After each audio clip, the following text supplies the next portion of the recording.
Hello, everybody. This is Dance Party 24/7 podcast. Today, we are on the topical discussion of controllers and vinyl and the difference between it, the pros and cons, the do's and don'ts. I am DJ Wongy. Above me is DJ T. To my over that side is Darren Doorstep Hall, and down there is DJ Envy. Vinyl is awesome. Simple. Job done. We can go. We can go home now. The pros and cons all rolled into one there. Vinyl is awesome. I'm being rhetorical. The end. Did you? For me, vinyl's the best. I mean, I'm sure Wongy will agree, and I'm sure you will, Dow, as well. Simply and purely because if you learn to mix on vinyl, it'll always be your go-to, won't it? Always be. Yeah. Always got a place in my heart for vinyl. But as Charles Darwin did say, adapt or die. So but what you have done, gone down the Serato route, you're still mixing technically on vinyl, aren't you? Because you've got your time code vinyl plates. That's what you have, isn't it? It's a time code, and it's all still kind of run via the software, the Serato software. And you just use the vinyl literally just as the time code. So you, even though you've moved on, you're still staying with vinyl. Yeah, because it's not vinyl. I suppose it was no. It's not true vinyl. No, I mean you can handle it, treat it like vinyl. If you don't allow the software to sync it, and you have to use the pitch control, and therefore you have to then throw it in correctly, then you're still using the technique and the equipment of vinyl. But you don't have to. You could just press sync and BPM it correct automatically. So you've got the best of both worlds. But if you choose to use it in the technique and the format of before, but it's still not vinyl. No, vinyl basically is literally changing the record over. No, but it's so when you mix on a CDJ or a controller, you mix different to how you mix on vinyl. I mean, I'm sure two of you here would agree with me. Well, there's no safety net for starters. Absolutely no safety net. Get it in. But if you learn to mix on vinyl, you don't need a safety net because you're confident in your abilities. What I hate about digital music is the glitches. So when you get that glitch in the music, occasionally when you get a download, you get a glitch, and it's like a needle, it's like a scratch, and it jumps. That for me is the worst thing about digital music when it glitches. I absolutely hate it. I'd rather it just, when you get a jump on a vinyl, you can tell it's a jump. Yeah. When you get that glitch in digital music, it don't always come out as a jump, so to speak. It just throws the whole mix out. Where if you get a jumpy needle, it's a jumpy needle, isn't it? It's simple as that. You've got something to blame.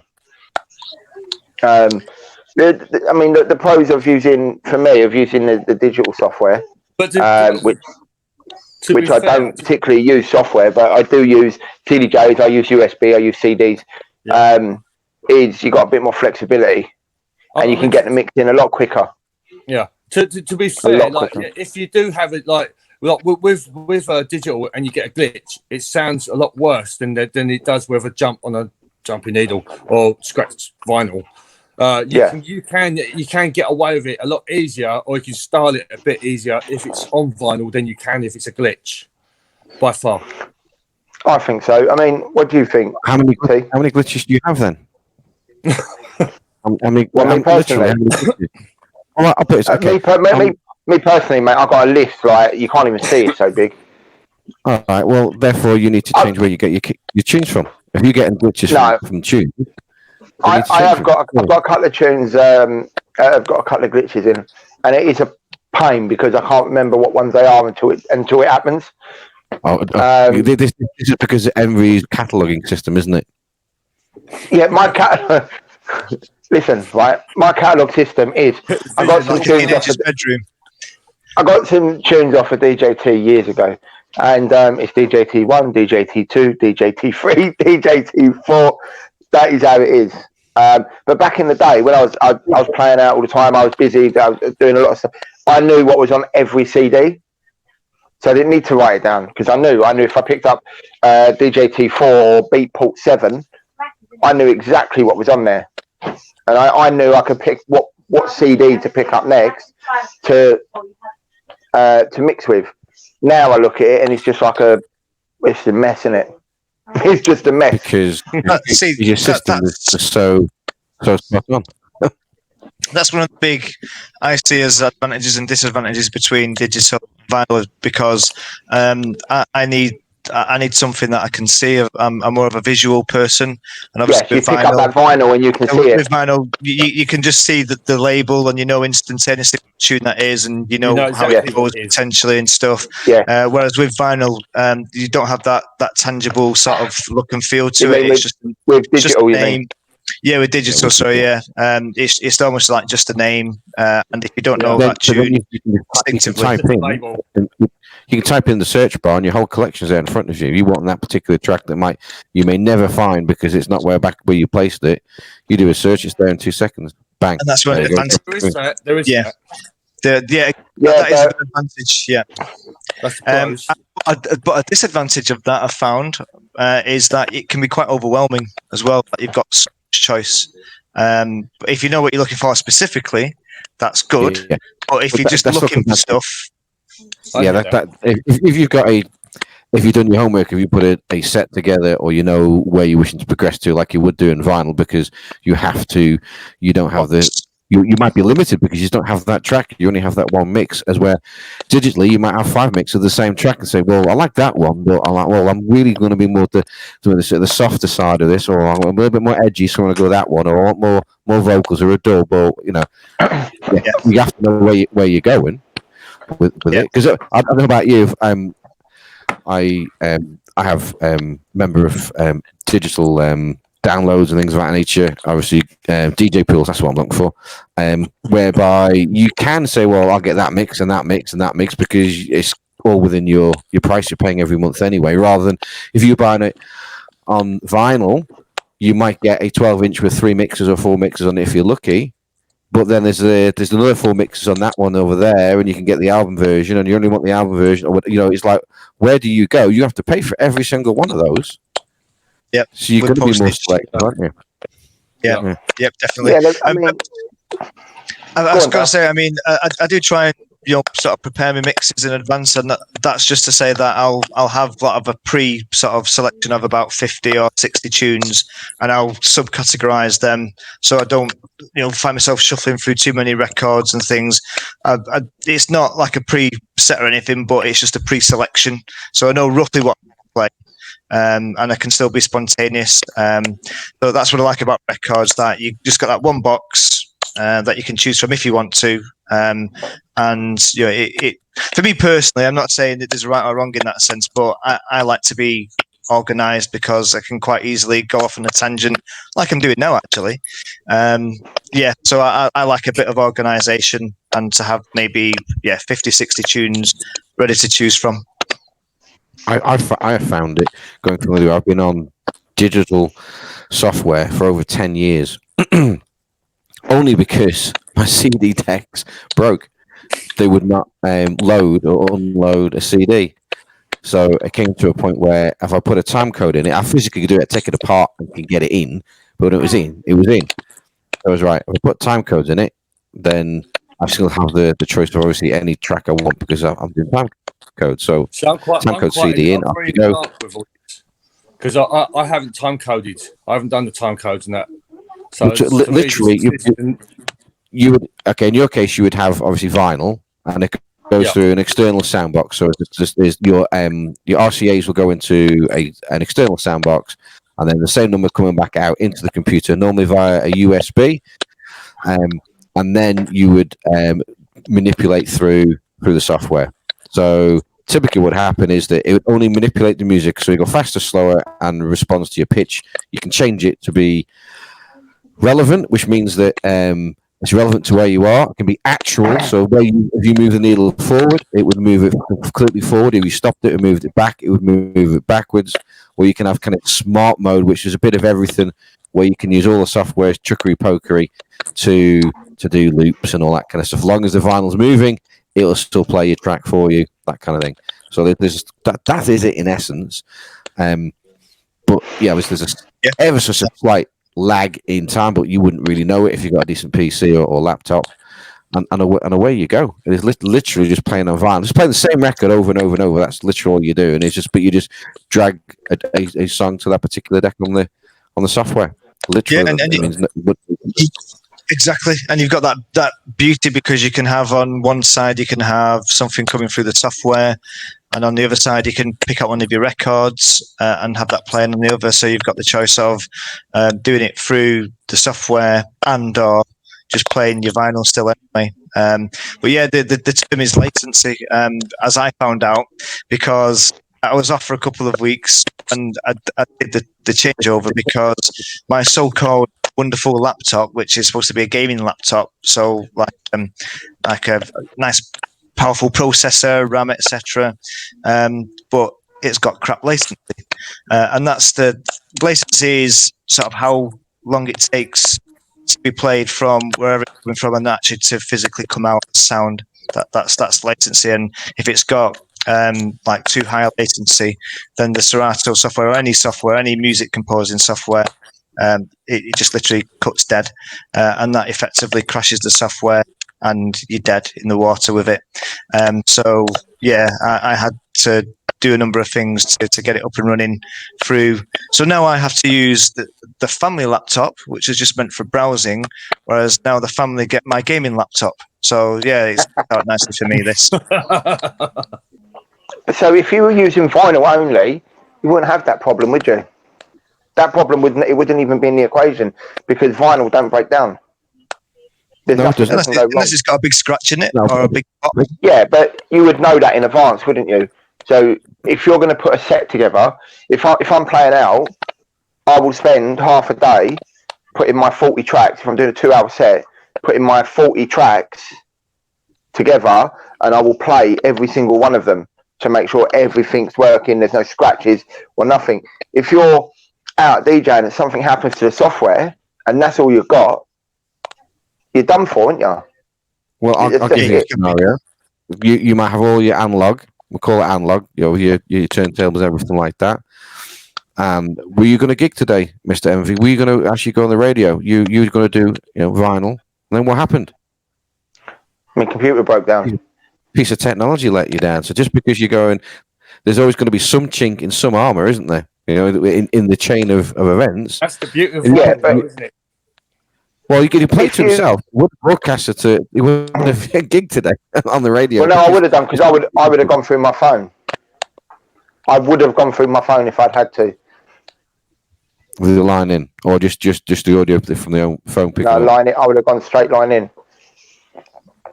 But the thing is, like, all the technology in the world you still can't get that perfect sound.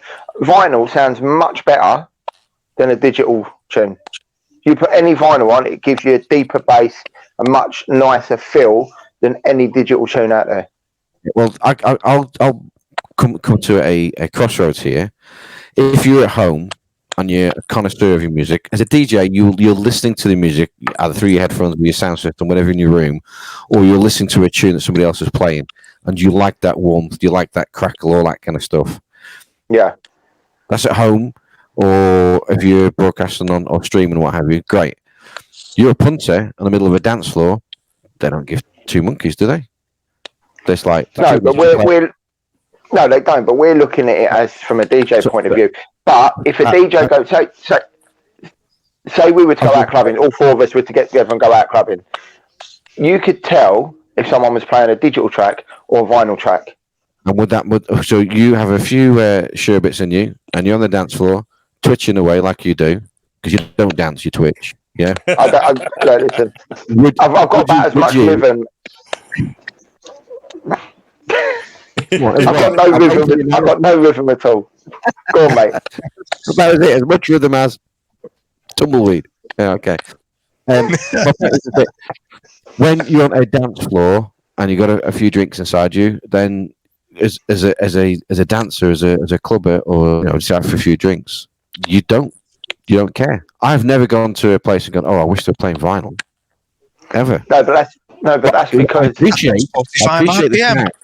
If you're a connoisseur, if you're drinking it in, you think I want to listen to some proper music or I want to play some proper music. That's for your own personal point of view, isn't it? Is that commercially viable?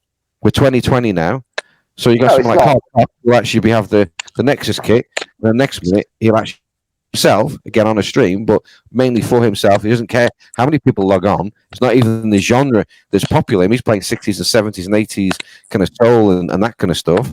Yeah, it's all vinyl. That's what he loves. That's what he loves. That's what where his heart is. And that's where all your hearts are, guys. Yeah. But if you're going to go out and do a proper gig, and if you're going to go down the route of playing a corporate gig and you don't have all the stuff available to you and the dance floor is not dancing for 2 hours and your boppers are on your neck, yeah, like a certain Mr. Doorstep, then if you've got a digital setup, you go, right, yeah, no problem. Yeah, I think we better play something else tonight. You've got that flexibility. We live in 2020. What's commercial? That's why I've gone down the road to the CDJ 700 from Gemini, because they give you SD cards, they give you CD, they give you USB, and they also give you MIDI as well. So I can run Virtual DJ, Tractor, Serato if I wanted to, all them sort of programs. I could run through them. Do they show the musical waves as well? Sorry? Yeah, show the musical waves of the track to do. That's they do. Big... There is a little display. It's not massive, but I don't look at that. I do everything by ear. I don't look at.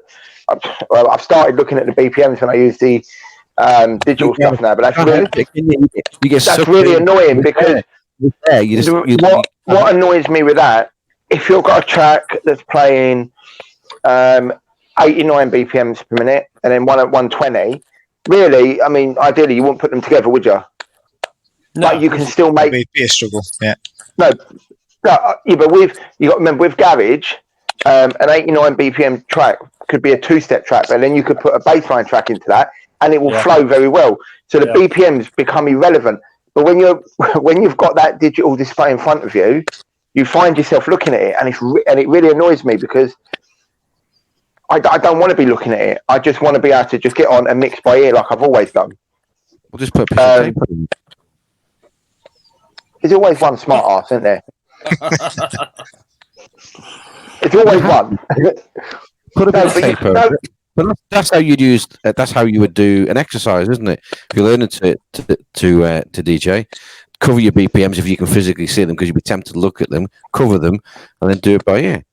Just cover them. Yeah, but it's just I don't know. It's you don't want to go into the drawer and get the tape and go. Brand new decks. You don't want to put. It's tough being a DJ, life. You know what I mean? But a tape, can't be. It's hard work. No, but you do find yourself looking at these visual aids. You find yourself looking at these visual aids, and I think that's where DJing kind of took a lot of the talent away from it. So anyone now can go and buy a little controller and learn to mix within a few weeks. Yeah, as long as I can find the sync button. Yeah. But there's still an element to it, because one thing that I do really like about digital.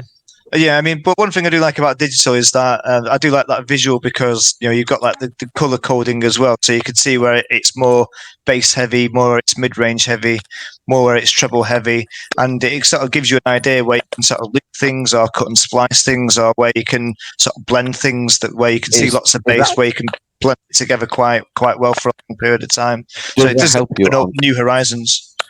Well, but is that on for new tunes? Because obviously, if there's tunes you already know from vinyl, you know it's a bass heavy tune, or you know your music inside out. Yeah. Is that more beneficial for new tunes that you haven't played very much, or is that just across all tunes? It's good. It's a good way to quickly start with new tunes, and you learn tunes quicker because you can see all the color visuals to kind of give you an idea as to where you might want to put your cues in or set your mixes up.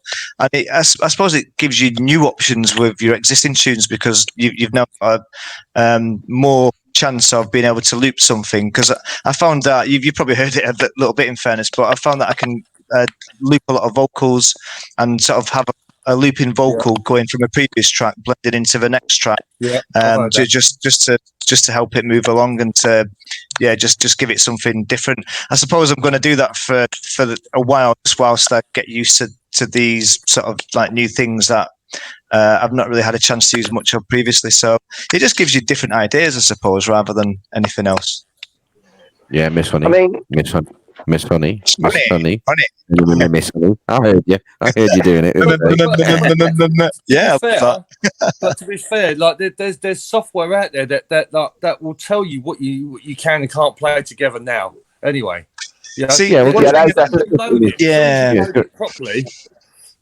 Then there's software that if you got a load on some of the controllers and software, there's if you load your tracks properly through the right the correct software, when you got to load one track, and it also gives you an option of other tracks, which is like which will play very easily together. Yeah. Like there's software out there I use, which is Mixing Key. So it will mix the tracks. Yes. It gives you the keys for them. Some of that actually is now integrated in quite a lot of the software as well. And it uses a system called a Camelot wheel, which is like 1 to 12, and you've got A and Bs. I tried to describe that to a DJ the other day, and he had not a clue. And he was like, you ain't got a clue, that ain't sticking. That's why this Camelot system just gives it number form. Simple as that. That's what I use to come around. Yeah.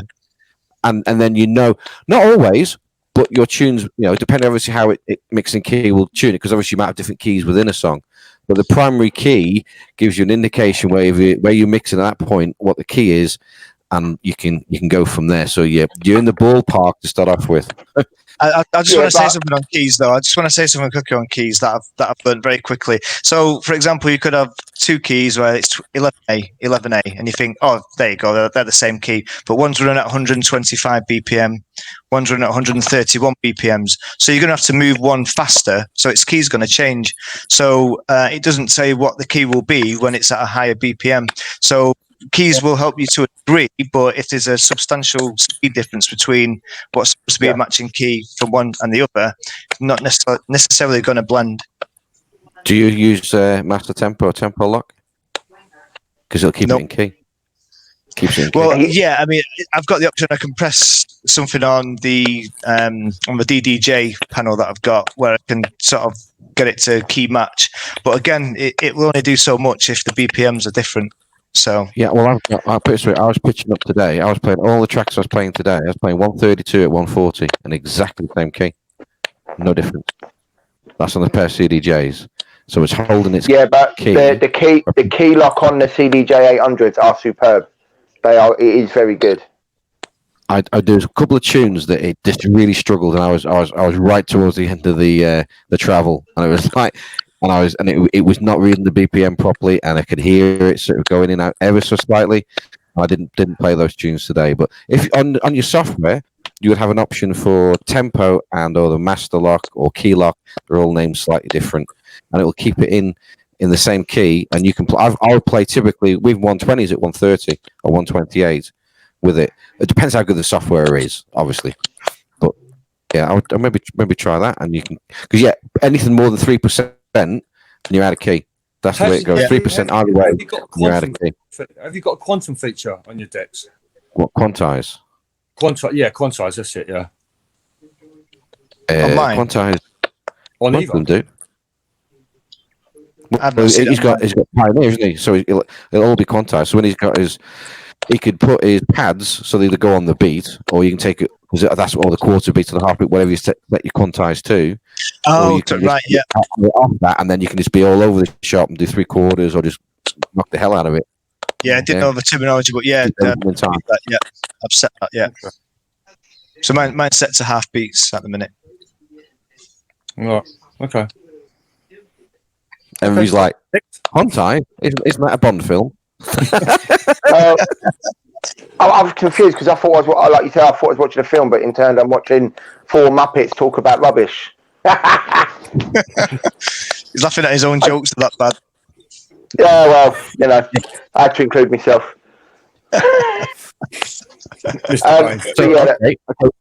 So Daz has obviously gone up to primarily or focusing primarily to get to grips with the digital side of it.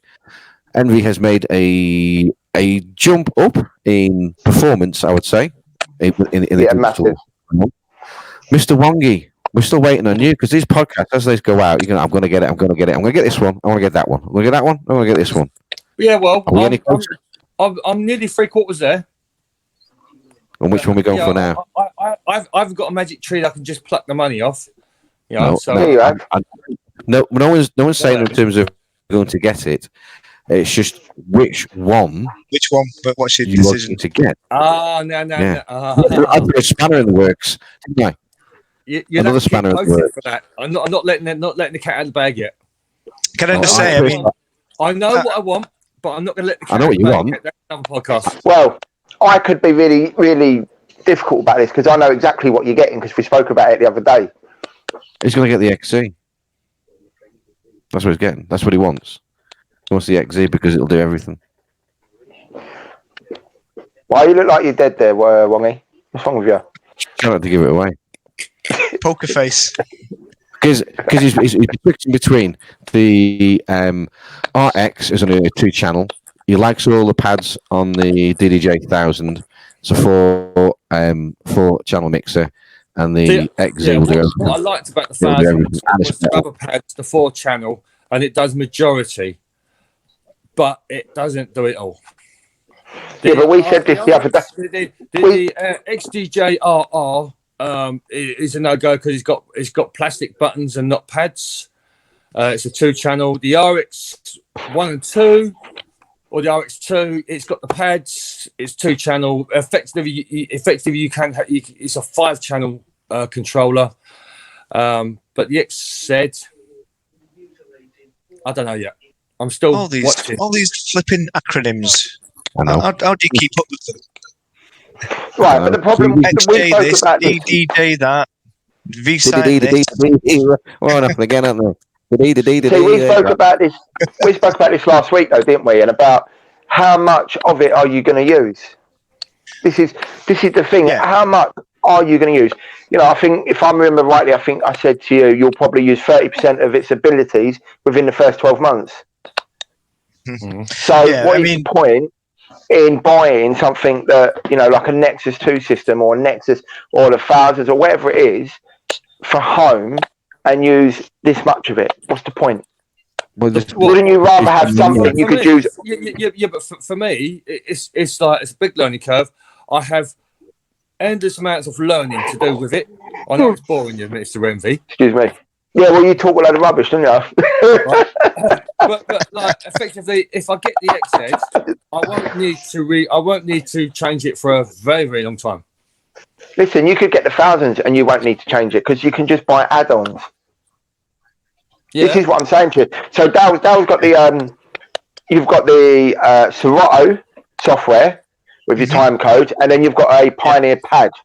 Yeah? Yes. And your pad just plugs into the back of the mixer, I'm assuming, on the digital out.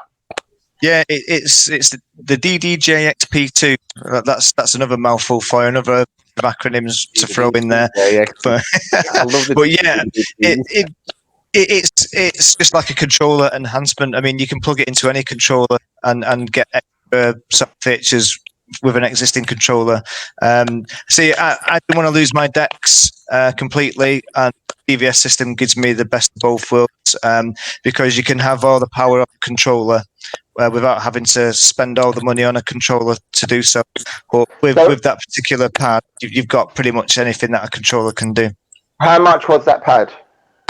Just short of 300. How much? Just short of £300. Right. So this is what I'm saying to you, Wongy. You can either go down that route. You could get a controller that doesn't do as much, but then just go down the route of, in addition, and save yourself an absolute fortune. This is what I was trying to get across to you the other day. Yeah, no, fair play. Because you'll need the DVS system. You need the DBS. You need the the DVS to plug into, because that will convert it from analog to digital, and so that's about £300. Then it's optional, but I got the controller add-on as well as another £300, but that's still £600.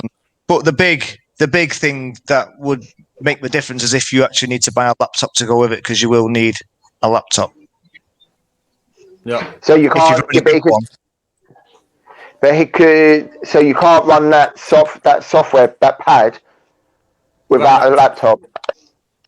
No, you can't run the DVS system without a laptop. I see. So it's not standalone. Okay.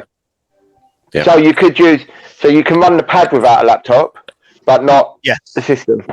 Okay. Not the system. So because you'd already have a controller, you wouldn't need the additional software, would he? Because it would just plug straight in. Exactly. Yeah. Controllers. Yeah. Exactly. Controllers plug straight in. Yeah. So yeah. So you would the pad that will just plug straight in. Yeah. So look at it like this, right? If you got the I don't know, the XZ, what are you going to do? How much was that? What the XZ? Yeah, about 1800. Mm-hmm. All right. What was the one down? But what was the one a little bit cheaper than that for 1100 that we found? No, the 1100. The 1100 was the RR. Is the XDJ-RR. The RR, right? That had the soft pads. No, yeah. No, I didn't. What one had the soft pads we found for about? The XDJ-RR has the plastic buttons. Right. Okay. So, say for instance, you went with that. You then have the option of spending another £300 on a pucker pad that does everything that the £1,800 system's going to do. Yeah, but like, what? So I spend £1,500. Yeah. Yeah, but you're going to have more flexibility. Or I could wait just for the next few weeks and just spend the extra few hundred. Then I've got something that I might use maybe this much of it. I might use this much of it. It doesn't matter. But like, if it's there, it's all there. Could even buy. Ready to go. You could even buy a really cheap controller and get the DDJ add-on to still get pretty much all the features of a much more expensive controller. But will I get the durability, the long lastability, and the same type of quality out of it? Yeah, because the pad's Pioneer, isn't it? No, what about a cheap controller? No, that was just an example. You could still buy a Pioneer controller, but all we're saying is there's other ways around it to get the most from it without spending huge amounts of money. You want the price? To be fair, all second-hand kit has gone up over the lockdown, but your top-end controllers, I've noticed, they're starting to reduce in price. Every couple of weeks, down like £100 there. So the prices you quoted now might not be the prices when this podcast goes out. Yeah, they might come down to the £100. But I've noticed the thing is like, well, hang on, you can get this, you can get that now, you can get that. Yeah. Okay. I've looked, and I've seen some of the refurbs, the second-hand refurbs stuff. It ain't too far from brand new. Some of them. Mm. You know, and so you might as well buy a brand new because you get the full warranty. You know it comes straight from the manufacturer. You know, like if it's a refurb or second hand, you know it's gonna with a refurb or second hand. You're never guaranteed 100%. When it comes straight from the retailer, you never guaranteed 100%. But you've got the peace of mind that you know that if something goes wrong with it, you can send it back to the. I'm just thinking back the other night. We had a conversation with another DJ, didn't we? DJ Envy, and you actually backed up my advice to actually upgrade what they're actually getting for the sake of £100 to spend £100 more, and they get a massive difference. I did. This DJ was going to get it on finance, and if they're going to get it anyway, then they might as well get the better system. That's the difference. It's like for the sake of £100, that will do so much. This will do this much for £100. If you're going to go down that route, go down and get the very, very best that you can for your pound for book for pound, whatever it is. I don't know. Value for money. And just because if you've got like a 3-bedroomed house and you're saying, it's going to cost you £100 more for a 4-bedroomed house, then it makes sense when you're going to get so much more for such small difference in price. Yeah, finance of 24 months, whatever it was going for, which was pennies, isn't it? So, yeah. But yes, I just think there's a lot more out there than everyone goes about controllers. But I think there's more out there that can be used without having. Have you looked at the Prime system, Mr. Wongi? Sorry, Prime 4. Denon. Have you looked at Denon's Prime 4? No, I haven't yet. No, I think that's actually better. That's equivalent to the Nexus, I believe. Yep. Yes, and Denon they're probably number 2 in the market, but I think the Prime systems do more than the Nexus. Correct me if I'm wrong, but I think they've got more features than the Nexus system. They are an absolute powerhouse, pretty much. That's what I've heard, and that's what I've seen on reviews. That not that we're trying to mess your head up or anything, Wongy, but yeah, the Prime system. If you want the very best with the most features, mate, the Prime system might be the way to go. Every week we give them another option. One gets thrown out, another one gets put in the middle. Yeah, mine's Denon. The DVS system's Denon, so I can vouch for them. Yeah. Denon are fantastic. How much is the Prime? Hang on. It ain't about money, is it? It's about what it does, isn't it? It's not about the money. It's about what it does. No, it's always money. still It's not about money, isn't it? It's always still a little bit. No, but you're saying that you want it to do as much as it can possibly do. The money's irrelevant in that case, then, isn't it? Surely. Well, no, because it depends whether it's within your price range, doesn't it? Yeah, but because you're saving for one, you don't have a limit. You just keep saving until you have enough. So there's no limit on what you can spend, is there? Irrespective of that, how much is the Prime? I have no idea. You'll have to wait for Mr. T. 1,500, 1,600, 1,400. Anyway, you get it from 1,600. So it's actually cheaper than the Pioneer XC. And this is brand new. Brand new.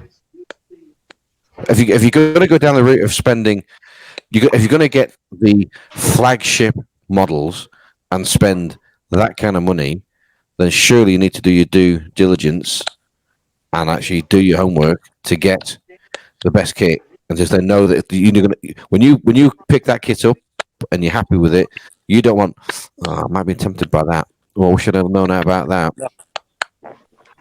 You want to get the bit that.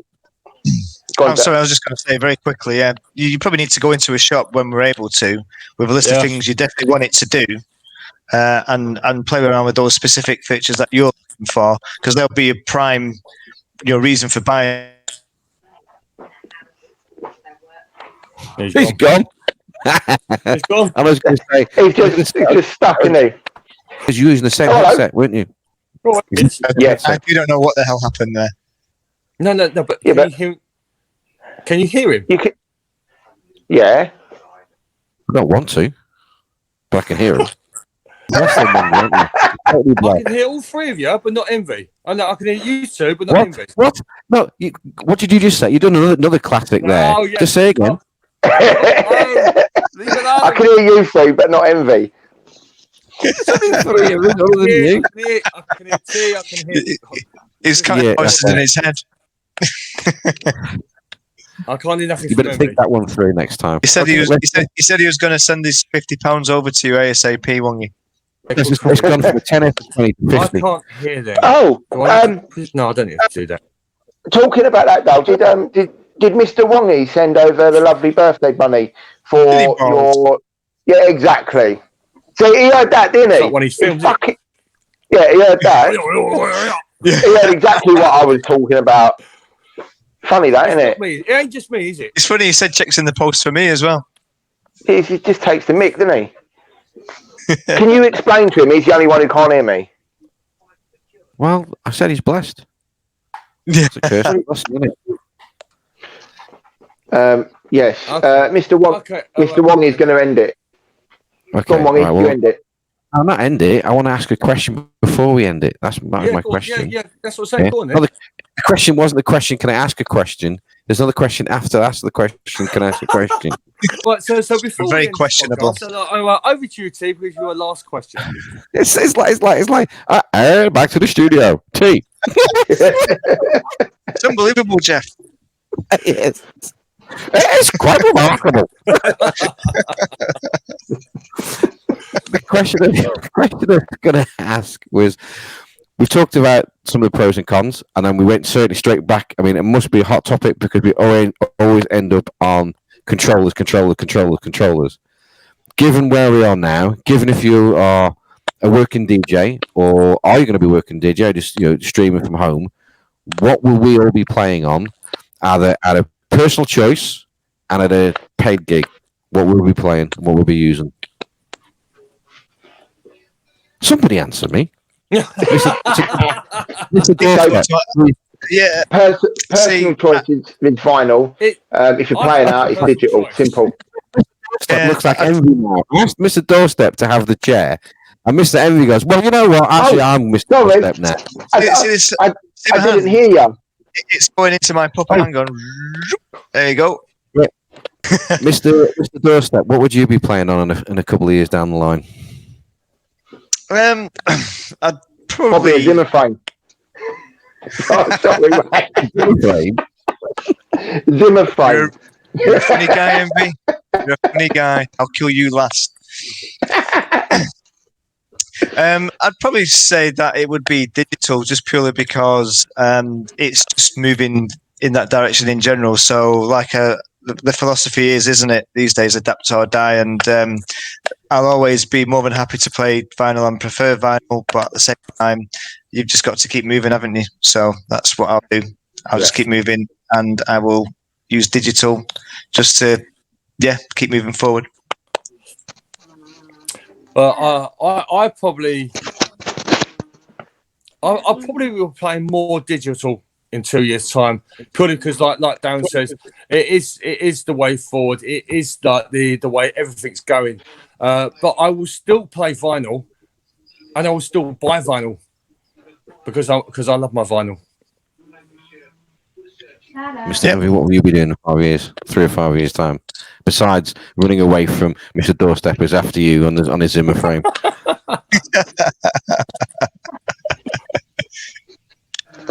Wrong way. You missed. Just go knock yourself out, will he? Look. Watch those giant hammers. I'll still be playing vinyl. But if you play out, you got to move with the times, didn't you?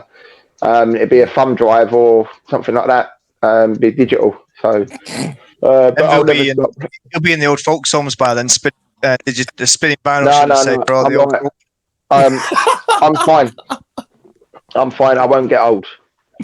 Well, in 3 to 5 years' time. Hang on. Talking about pensioners, you're 49 yesterday, weren't you, Mr. T? 49. 40. Oh, sorry, 50. Sorry, mate. Sorry. 48.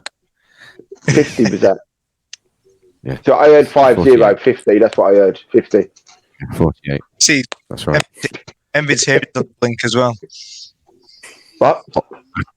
Exactly. I tell you, the eternal optimist.